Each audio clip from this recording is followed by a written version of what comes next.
ओम नमो भगवते वासुदेवाय। ओम नमो भगवते वासुदेवाय। Reading from Srimad Bhagavatam, chapter 6, chapter 17, text number 32.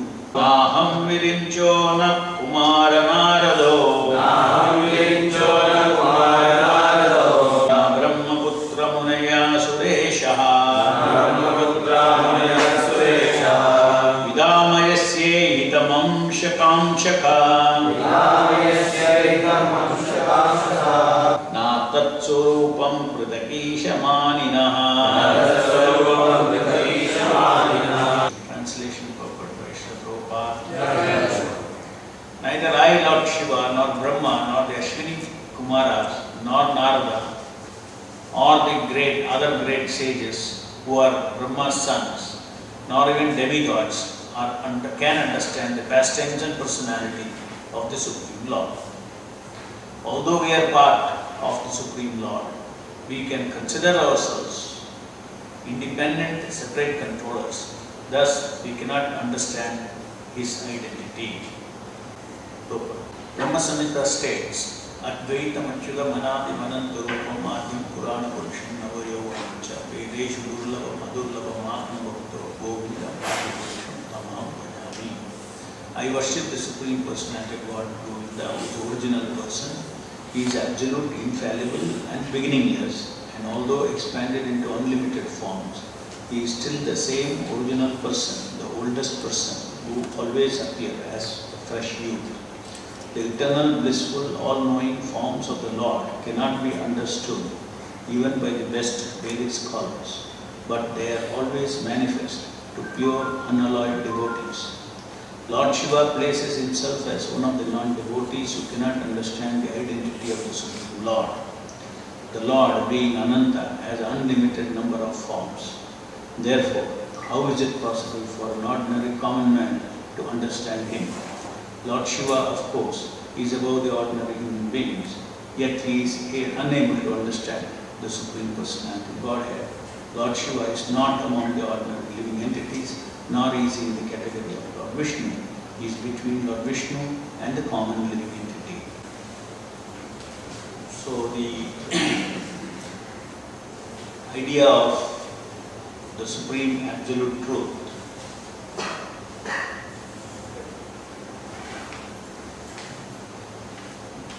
how the Supreme Absolute Truth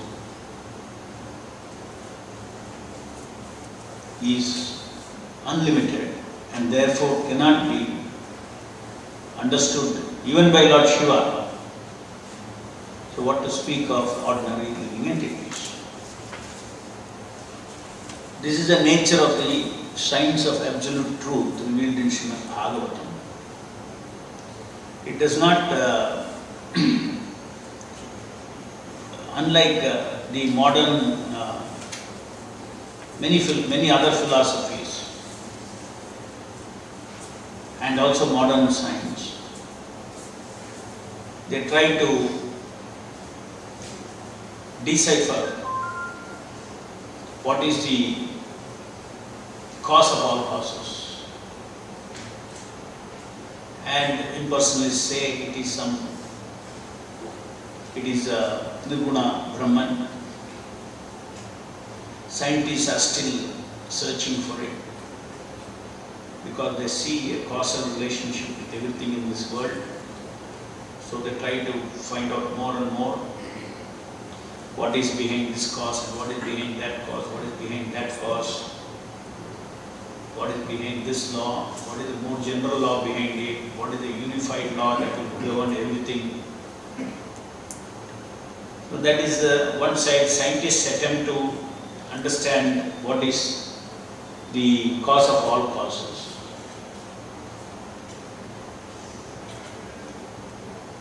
And the philosophers, impersonalist philosophers are also trying to find out an explanation for this as the cause of all causes. The Vaishnava philosophy of the Bhagavatam also talks about cause of all causes.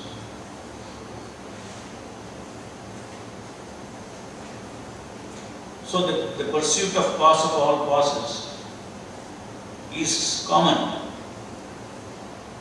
in all the seekers of truth.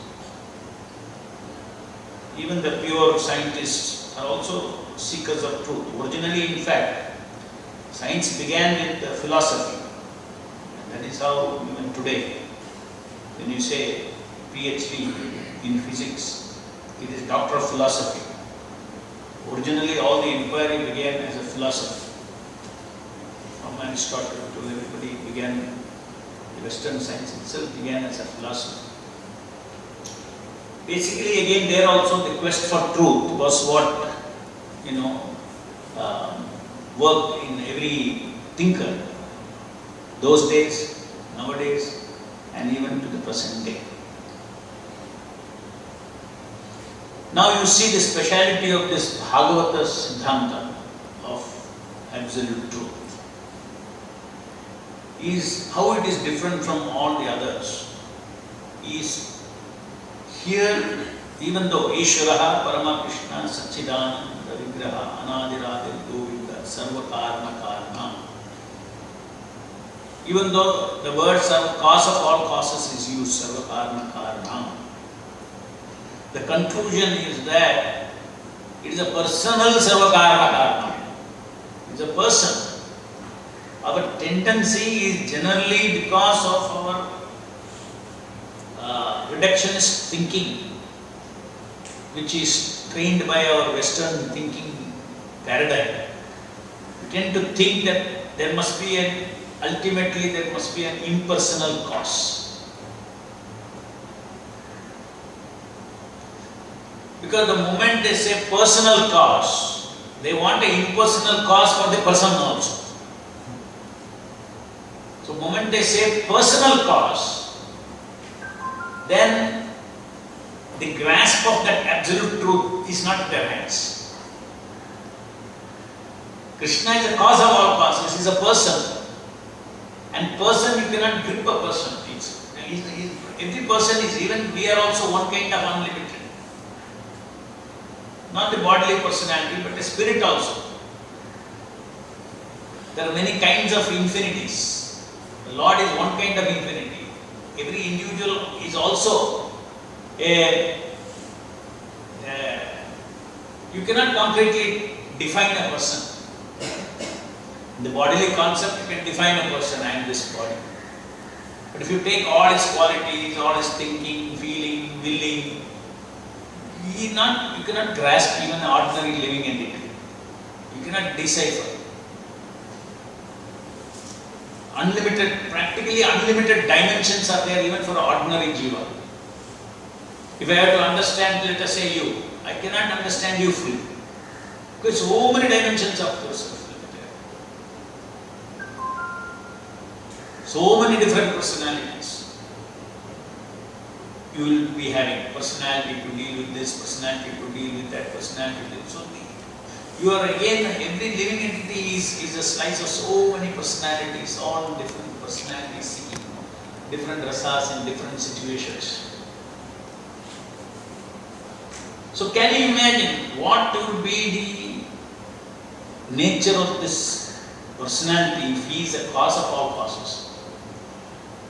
And that is what is here, Advaitam, Achyutam, Anadim, Anantarupam, unlimited forms. Adhyam Purana Purusham Nava Yovanam Cha, Vedeshu Durlabha Madurlabha Matma Bhakto Govindam Adi Purusham Tamaham Bhajami. So those who are devotees of Srimad Bhagavatam, they are not looking for somewhere they will end their, they completely understand the cause of all causes. They come to the conclusion that the cause of all causes cannot be fully understood because it is unlimited. And then the cause of all causes, when it is a personal cause, a person is a person. Person means what? Person means he has a rasa, he has enjoyment, he has pleasure, he has a relationship. Person means, there is power rasa, there is love rasa, there is sensual rasa, there is knowledge rasa. So The Lord is the reservoir of all these things. So Bhagavata teaches us that ultimately the absolute truth is the Supreme Personality of Godhead. It's a Supreme Personality. Personality among personalities. Existence is full of persons, and He is a Supreme Personality. Not only of Jivas, not only of gods, so He is called Supreme Personality of Godhead. There are Jivas, there are Devatas, gods, and there is Godhead. Godhead means Narayana, Krishna, and the Godhead, because they are the source of everything in this material world, the source of all gods, source of all Jivas. So, the Supreme Absolute Truth as a cause of all causes, when He is a person, He will have unlimited personal characteristics. One personal characteristic is what we have a form. Now He will have unlimited form. Advaita Machyudam Anadimam. One characteristic of personality is always seeking Ananda and Rasa. And God, the unlimited Ananda and unlimited Rasa is seeking. For enjoying unlimited Ananda, unlimited Rasa, He creates an unlimited existence. Aham sarvasya pro mata sarvam pravartate. So in other words, searching the real seeker of truth comes to the conclusion, not necessarily to know what is the cause of all causes, why is the cause of all causes. Means, why all these things? Nobody can answer except Bhagavan. Why all these things? For His enjoyment. Anandamaya Upyasa. When you mean His enjoyment, part and parcel is also included. This Pritak Bhavana, this separated feeling, that I am separate from God, is not, I am separate from God, it happens only when you go, when the living entity goes into the mood of separate enjoyment. When he participates in the absolute truth of God's enjoyment, then God and the living entity enjoy together. Just like we see in this body, in the material world, each system, we generally tend to think, this is my system, my body. I am there, it's my body. This is how we think. But what is the reality? This is a system of Purusha, Prakriti, and then this material. The living entity is there. You take the system. It is not you. You take the whole system, if somebody objectively studies the Purusha, Prakriti, and this Bhinna Prakriti. The living entity is also a Prakriti as enjoyer. Enjoyed, and this material body. Put together, this is a system. But we carry around this system, this yantra. Thinking, feeling, willing yantra. This is a thinking, feeling, willing yantra. Just like now artificial intelligence is capable of producing thinking machines and feeling machines, not feeling machines, thinking machines, artificial intelligence only, not come to feeling. So they do that. Even if man can create artificial intelligence beings, why cannot the Lord? To use an artificial intelligent being, you need a real being to relate with. That's a different matter. So in the same way, you need a real soul to animate this thinking, feeling, willing yantra. But it is a thinking, feeling, willing yantra. That means the thinking, feeling, willing, the characteristic of thinking, feeling, willing is a product of Kshetra. And we are Kshetrajna. In the material world, there is no absolute thinking, feeling, willing that is coming from the soul unless we are awakened fully. Only when you are fully awakened, the soul's thinking, feeling, willing comes. But in the material world now, in this material body, everything is identified thinking, identified feeling, identified willing. The robot, the thinking, feeling, willing robot, which is a yantra, is actually, it provides a field for us to identify ourselves as if it is us, and it's my thinking, my feeling, my willing. No doubt, that doesn't mean there is nothing, we cannot think anything absolute, everything that we think, feel and will is all illusion, just because it is body-based, yantra-based. No, it's not. Even Bhaktivinoda Thakur says that this is all called chaya.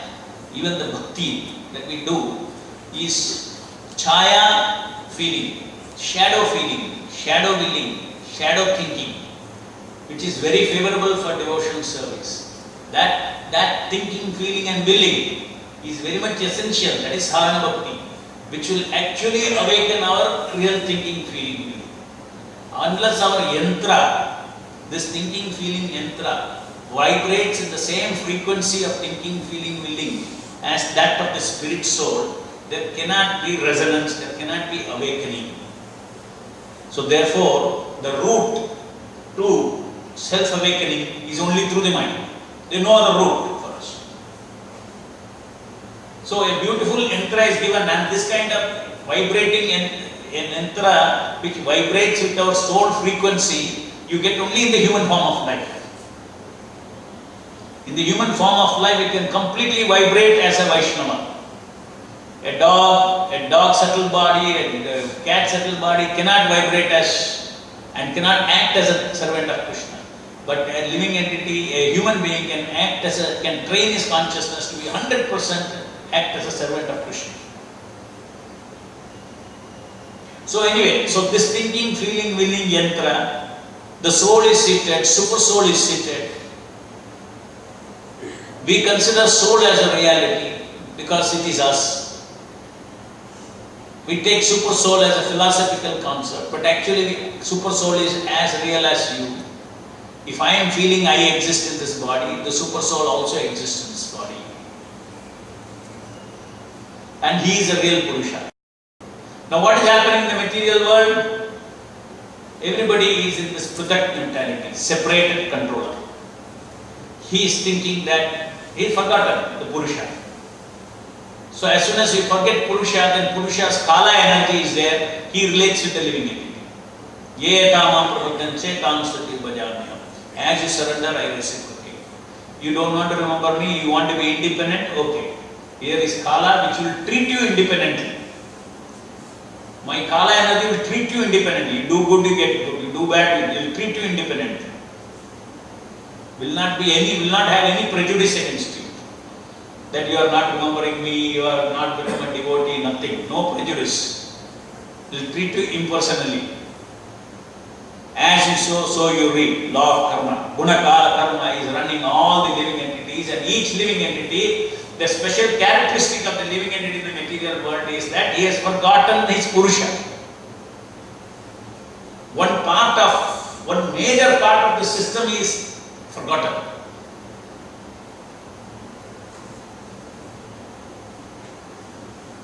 So this Lord who is seated in our heart, because of just we discussed how his capacity for enjoying is unlimited. Purpose of existence is Lord's enjoyment. Purpose of our existence is also Lord's enjoyment. Doesn't mean immediate enjoyment. The Lord is enjoying through putting us under Kala. He is enjoying giving us freely. He is not in any punishing mood. He is in great mood of respect for every living entity. Come on, be free. When you want to come, you come to me. Because that is your constitutional position. So constitutional position means slowly first there is super soul realization. That the Lord is inseparable from me. For me there is a Lord, for you there is a Lord, for you there is a Lord, for you there is a Lord, but the Lord is one. Just like the sun is reflected in different water bodies, sun is one. Similarly, Shirodaksha Vishnu is one, but he is reflected, he is personally there for each one of us. There is a reflection of absolute, reflection of the absolute is also absolute. So there is a super soul for me. That means that is why it's called localized aspect of God. That means localized aspect means everything about you he knows. But he is silent observer, upadrishta. Because you are not involving him. If you involve him, life changes. He is ready to involve. Ye tamam kurutindam sri bhajami ham. As you surrender, I reciprocate. So, every point of existence, whether a small corner in the earth, or inside one anthill, or inside one bacteria colony, or wherever it is, everywhere the Lord as Paramatma is situated, and his Kala is driving it. You cannot even imagine what is the enjoying capacity of the Lord. There is not anything in existence where God is not in relationship. Because everything has come into existence for relating with him. Whether in forgetfulness or in remembrance, whatever it is. So for us, the Bhagavata says, you awaken our relationship with the Supreme Lord. Then that is constitutionally we are situated through devotional service to the Lord. And the Lord enjoys that constitutional relationship. When we get into the mood of serving the Lord in this body, not forgetting that the Lord is the proprietor of this body, he is a primary proprietor. He has given this body for me to serve him, and by serving and enjoying, I have got seva rasa. I got rasa of serving, that is my constitutional rasa. Now I don't like seva rasa because I am contaminated with some other rasa. I want to receive seva. I don't want to give seva. I am the Lord. I am the Lord means everybody should serve me. Seva receiver. So seva giver. When you try to give pleasure to the super soul, when you try to please him means please his mind. That means that's what Bhagavad Gita says, Bhagavatam says, how to please him, Guru says, how to please him. So bring pleasure to the Lord in our heart, then this system awakens. This system is, such a person never thinks his body is his. His body is that of the Lord. I am separate, body is separate, Lord is separate. And the body and me, both are energies of the Lord. Both have to serve him. So the living entity engages the material energy, his body, and what all his body can touch and conquer, and jnanendriya, karmendriya, everything he engages in the service of the super soul. This is a very powerful state of consciousness that we should all aim to come at. Super soul realization. And unless we become free from mental speculation, it is very difficult to be in this, develop this consciousness of this yantra having a Purusha, a Prakriti, and this material nature.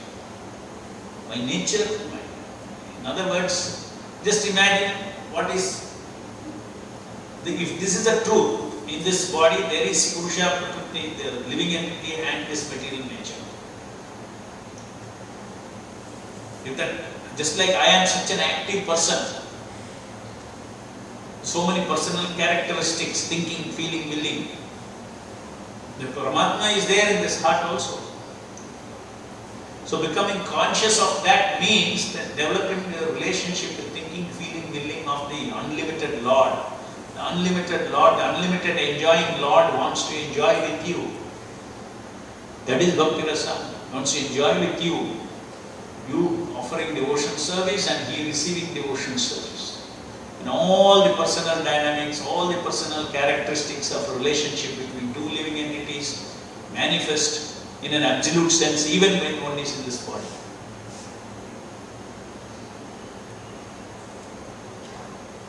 So basically, the Bhagavatam does not end by saying that here, far away, there is a cause of all causes. No. Cause of all causes is everywhere. In everything. And everything is cause of all. Everything is me. In my unmanifest form. Why? Because it is I brought forth that for me to enjoy. You see, elsewhere in Bhagavatam it says just how a spider brings out a cobweb and then how it withdraws. The same way, this energy, this every detailed expansion is his, and he has a plan to enjoy. Anandamayobhyasa is the purpose of, is the principle behind the existence. This neither the philosopher, other philosophers, neither the scientist can actually put a hold on this or put even a little of understanding of this. As we discussed yesterday, all the varieties cannot be explained by them. All the rasas cannot be explained by them. Why material world exists, they cannot explain. Why people are running after pleasure, they cannot explain. But this explains. So Bhagavata philosophy is a complete philosophy of the absolute truth, and the sum and substance that absolute philosophy of absolute truth is that absolute truth is infinite and cannot be, you cannot finish understanding that absolute truth. Even in the spiritual world, in fact, that is one of the nature of God Himself. God Himself cannot understand Himself because He is going on expanding. As much He expands, He understands. But then He goes on expanding. So everything is an internal expansion. Krishna's beauty expands, Krishna's everything expands. Even though there is a predictability with respect to material nature, how it will present, past, future. Prabhupada says Krishna knows present, past, future because he sees the past, he sees the present. Therefore, he knows the future. That doesn't mean future is all fixed. He doesn't. Then somebody may say, oh, then he doesn't know something that because now in present I am doing something because I know law of nature. Then I know what will be the future. So, but then he does not know how I will exercise my free will. That means he is in ignorance. Something he does not know, God does not know. So there is a catch in that. Yeah, God does not know. Is there anything wrong in God does not know what has not come into existence? God knows all that is in existence. Today I use my present, I use my free will, and a future has come into existence. Yeah, I throw a marble, I start one cause. So the law of nature, I know where it will reach. So I know the future. Suppose I don't throw cause at all. I don't throw the marble at all. So God does not know where the marble will go. And God does not know what will do. If you throw, He knows where it will go. If He does not throw, it will remain where it is. It will remain where it is. So very beautifully Prabhupada explains that verse, how God knows present, past, future. It is very important to understand this because God Himself is ever expanding. This is the beauty of this absolute truth that is in Srimad Bhagavatam.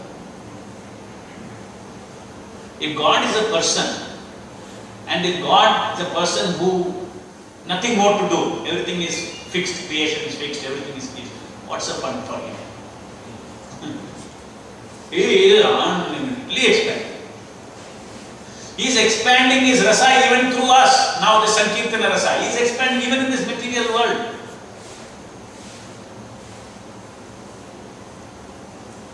He is seeing how all of us will exercise our free will to serve Him and how we will develop this movement. He does not know.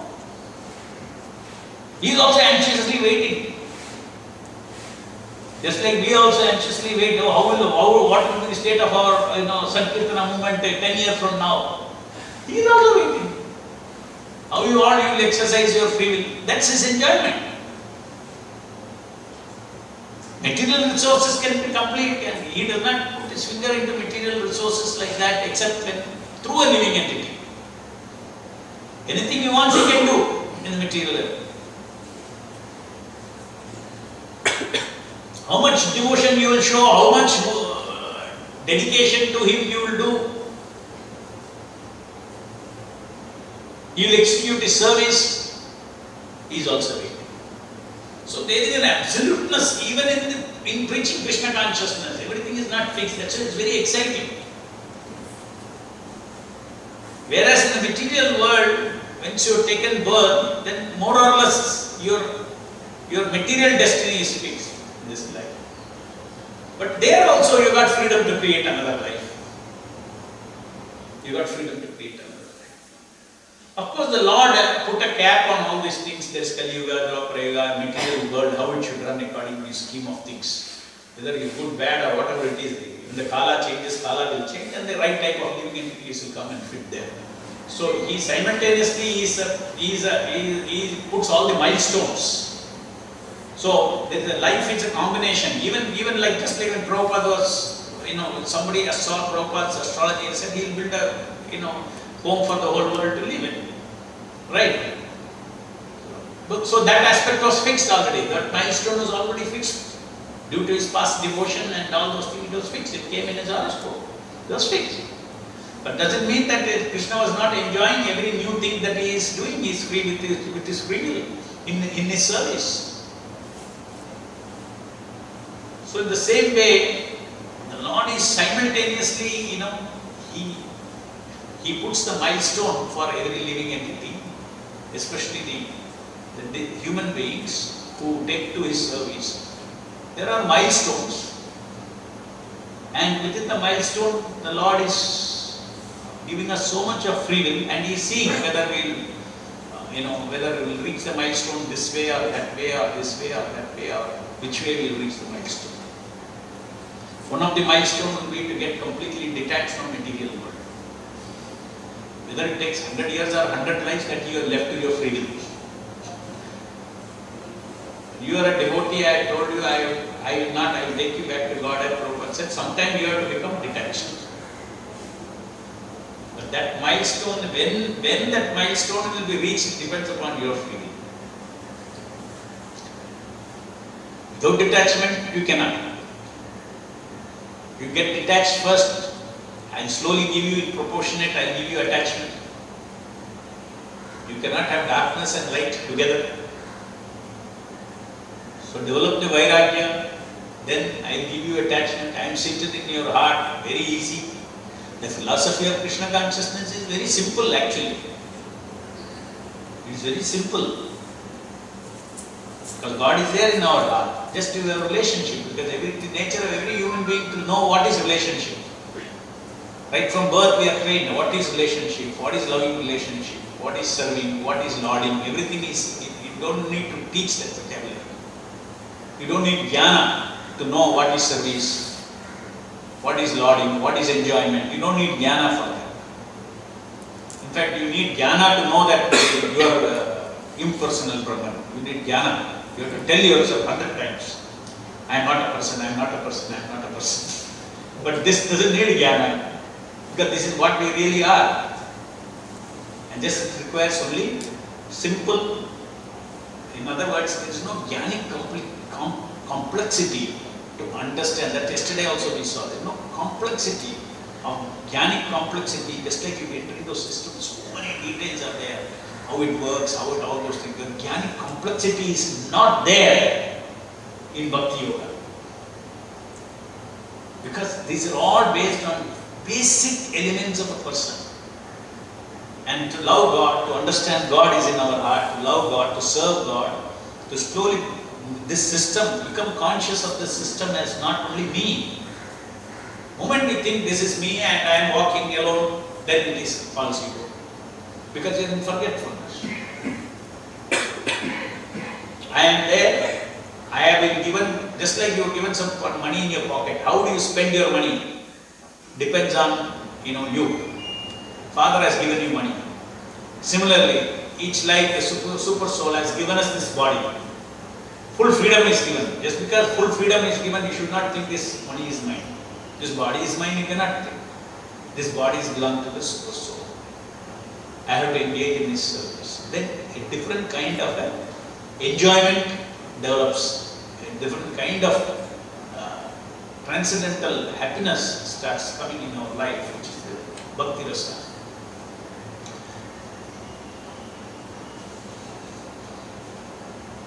So for a Vaishnava, for anybody who studies Bhagavatam, Every point in time, every point in space, every substance is absolute.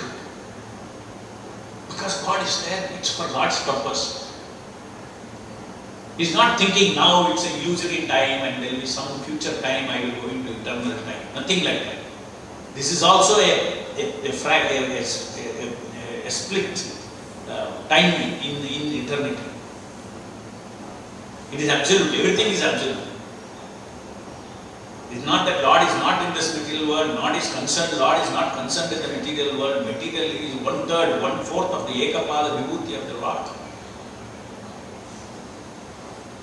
So we have to change our whole, what we were looking for itself. When we ask question, who is cause of all, what is cause of all causes, the question was impersonal question. That itself changes, question itself changes. What is absolute truth? Finally the Bhagavata understands. Hey, this is also absolute. Where I am looking, nothing in future. Future is also absolute truth. Present also is absolute truth.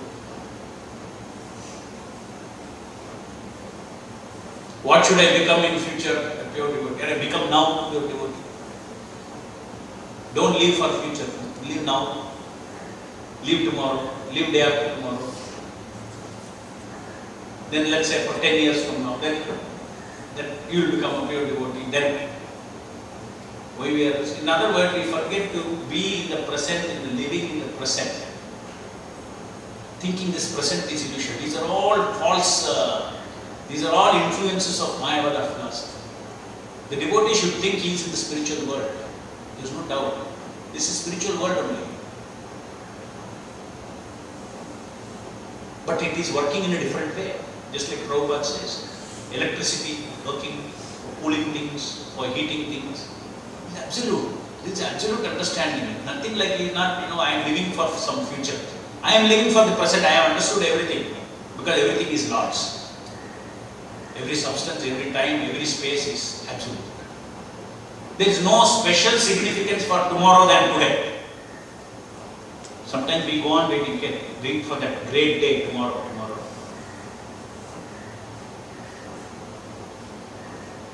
No doubt, we can also anticipate when will the Vrindavan Chandrodaya Mandir be complete. We can anticipate. But don't forget to leave the present. Present is a process that is taking us there, and this is also part of, in fact you will see that the present is more tasty than when you finish the temple, you have got all the seva rasa now. When the temple is finished, you don't have that seva rasa. Now you have got seva rasa. So in one sense for the seva, now it is more exciting, present is more exciting, present is more absolute than future. When Radha Vrindavan Chandrodaya Mandir is over, then we will think of another in Navadip. You will be thinking of another superstructure in Navadip. Creating a new presence. Creating new. Krishna is also waiting. Lord Chaitanya is also waiting. They don't have to fix all the milestones. According to your desire, they will change the milestones also. Because otherwise, what is it? It's not a fixed system. The entire universal system is not a fixed system. Living entity, free will, finish. That's how it is. That is how the living entity, that's how Vaishnava feels excited about. He shares this consciousness of Krishna, that Anandamaya Abhyasa, Prasad. And then such a devotee never feels that, I'm looking for truth, I have to end somewhere, nothing, no end. The end is the beginning of no end. For Vaishnava, the end of understanding is the beginning of a no end. Exciting. Anandam Abuddhivardhanam. Ocean which keeps boundaries are continuously expanding. That is the Ananda of the ocean, defined. See. Beautiful personalism of Bhagavatam.